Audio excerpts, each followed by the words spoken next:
the height of South Park's popularity in the late 90s, Paramount Pictures released an adaptation of the show titled South Park: Bigger, Longer, and Uncut. And yes, that title is a reference to what you think it is. The film was produced by the show's crew alongside the second and third seasons of the show.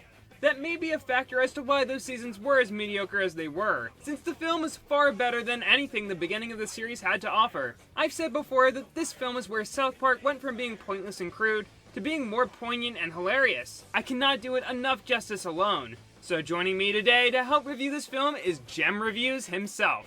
Thanks for having me, Nick. I've been meaning to talk about this movie for the longest time. It really was the moment Matt and Trey and the rest of the South Park staff proved that their show was a lot smarter than most people gave it credit for. It's filled with not only colorful commentary on topics like you'd expect from South Park, but also with tons of memorable moments from the show that many fans, new and old, still consider some of the best moments from this show's history.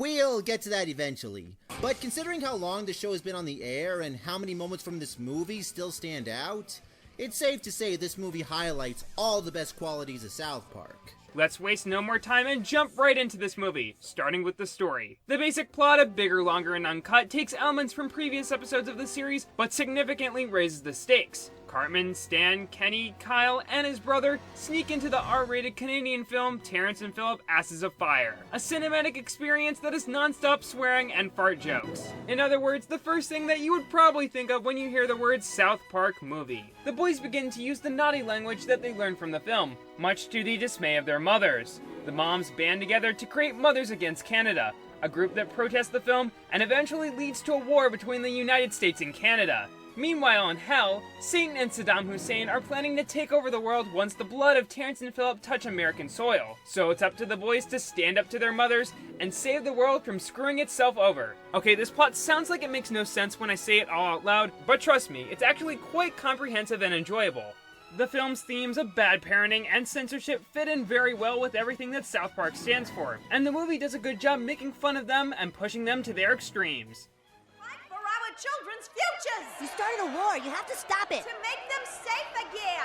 Hello? Our children are precious. Hello? We must make a stand now. Stop at nothing. It also gives all of the boys something to do. Cartman has to suffer through the V-chip implanted in his body, Stan is trying to impress Wendy, Kyle has to go up against his mother, and Kenny goes to hell, which sadly is probably the most he's done up to this point in the series. Even the side characters like Mr. Mackey and Chef get their time to shine, and the film fleshes out characters like Satan, making them more than just simple jokes. The story features a lot of elements that appeal to fans, but everything is introduced in a way that people who aren't familiar with the show can still enjoy it. The average moviegoer can get almost as much enjoyment out of this film as a fan would, and that's why I feel this film really succeeds as an adaptation. Not only that, the movie has the typical ingenious writing you'd expect from South Park. There's so many clever portrayals that not only poke fun at certain groups in a subtle manner and pay some great homages, but they highlight everything that makes South Park more than just a foul-mouthed, raunchy show.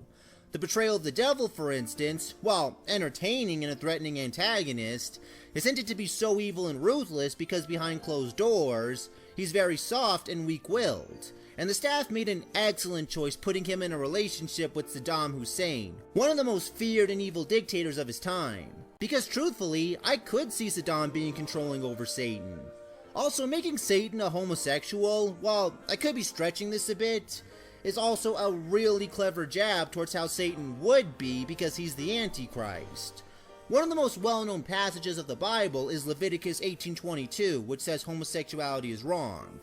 And since this is the passage that gets referenced more than anything by homophobic people, it makes sense that this would be his biggest character trait. That's the kind of subtle, dark humor South Park always executed perfectly.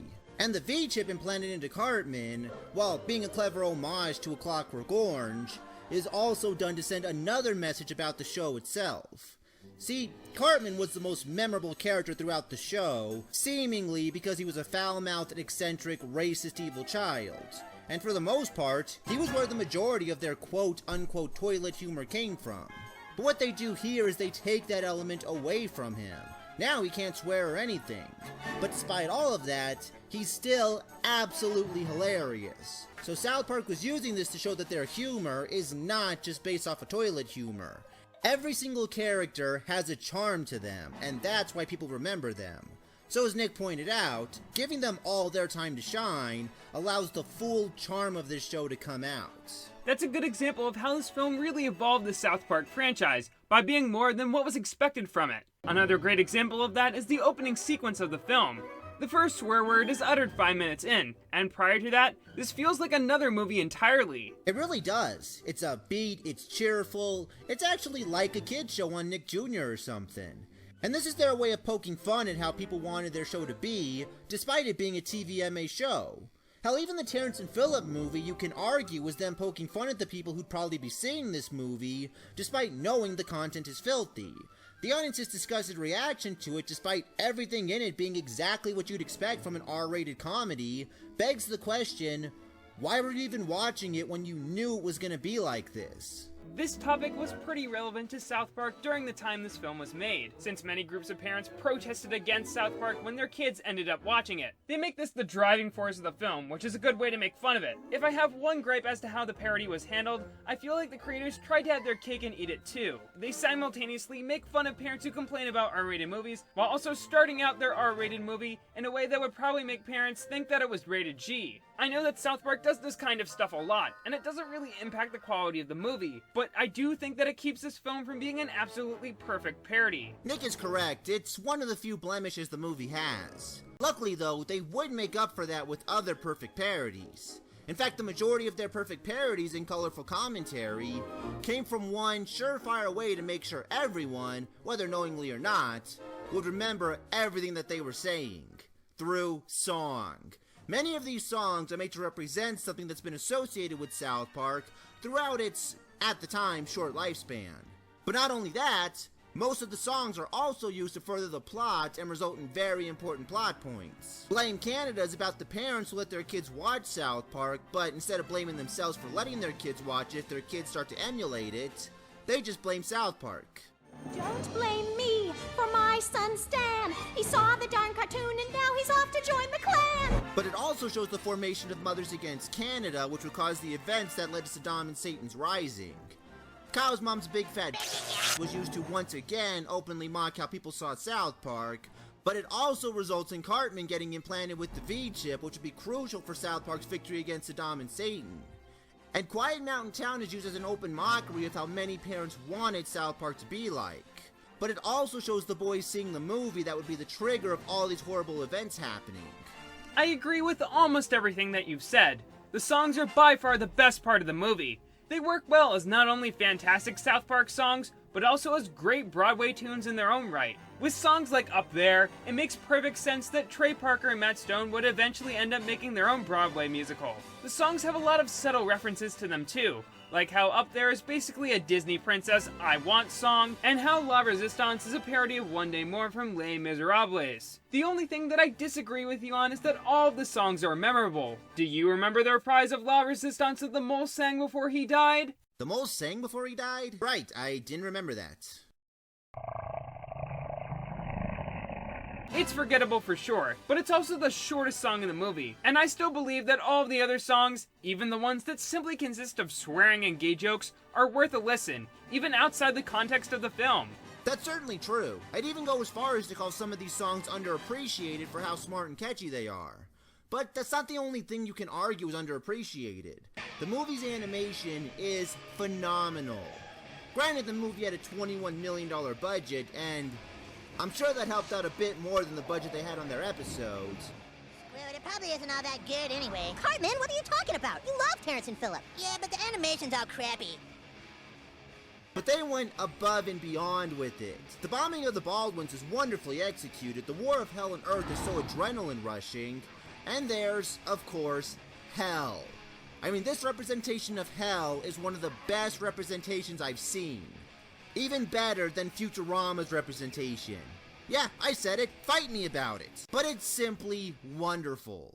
The visuals of Bigger, Longer, and Uncut stick pretty close to the show, which should kind of be expected for a film adaptation of a cartoon. But as Jem stated before, a lot of scenes have much more of a cinematic feel to them, and the construction paper textures that everything has stick out more than ever. There are even a lot of great visual gags, like Jesus appearing in a crowd of army soldiers for a split second, and one-time characters from previous episodes making cameos like Damien in the theater, and this poster outside the theater that advertises Mega Streisand Takes New York. I did spy an animation error at the beginning of the film. When Kyle's mom closes this door, it springs back into existence instead of properly closing. But that's the only error that I found, and otherwise the animation was pretty polished for what it was. I don't really agree that this interpretation of Hell is superior to Futurama's, but I love how it contradicts with the simple visuals the rest of the film has. The sequence where Kenny goes to Hell looks a bit outdated today, but I actually think that helps the scene stand out even more. In a positive way, of course. Before we wrap this review up, I want to talk about the only two problems I really have with this film. The first is the film's ending. After Satan kills Saddam Hussein with the help of Cartman's malfunctioning V-chip in a really cool fight sequence, the devil inexplicably makes everything good again. Everyone is happy and friends with one another, and Kenny goes to heaven.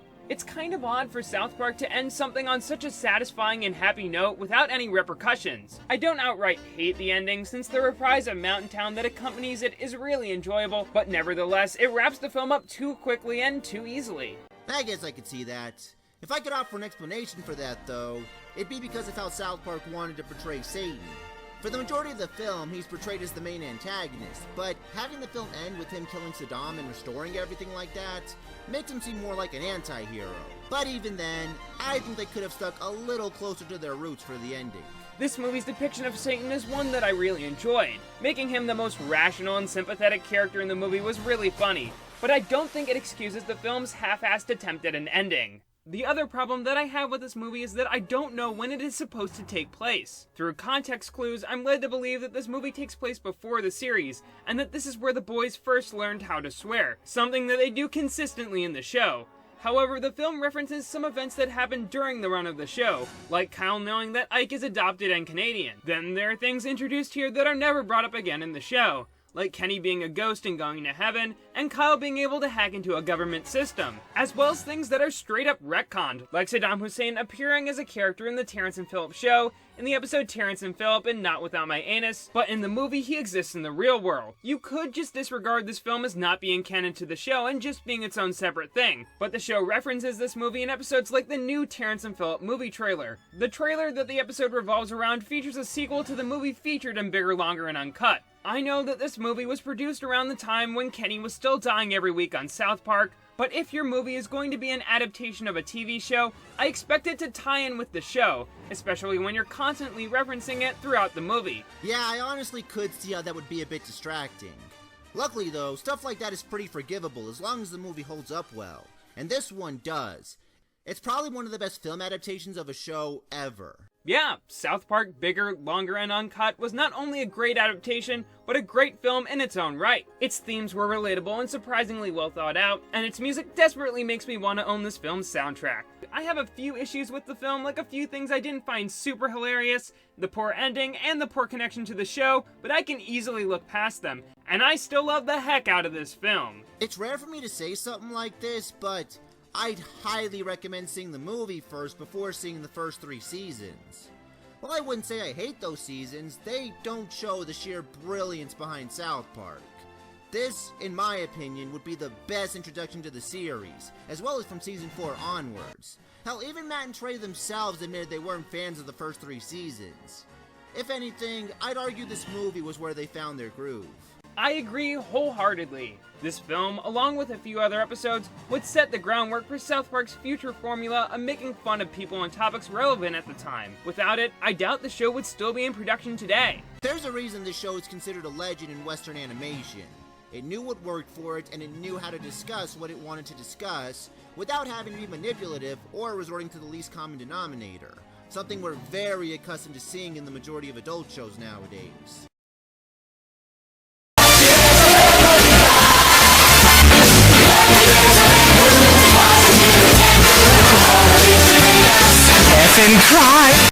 But South Park is one of a kind, and it all starts here.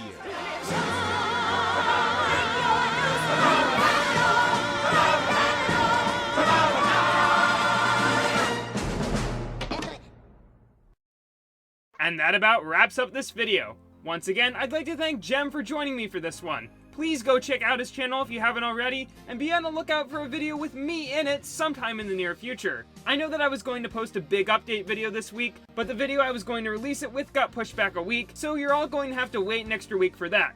But trust me, you may find it pretty interesting. Anyway, remember to check out my Discord server and my Twitter, where I tease videos and hold polls that decide future ones. JEM is also on Twitter, so you can check him out if you like. With all that said, I'm Nintendo, and to end this video, here's Robin Williams singing Blame Canada. Oh my God, they killed Kenny! Times have changed, our kids are getting worse. They won't obey their parents, they just wanna fart and curse. Should we blame the government, or blame society? Or should we blame the images on TV? No! Blame Canada! Blame Canada! It seems that everything's gone wrong since Canada came along. Blame Canada! Blame Canada!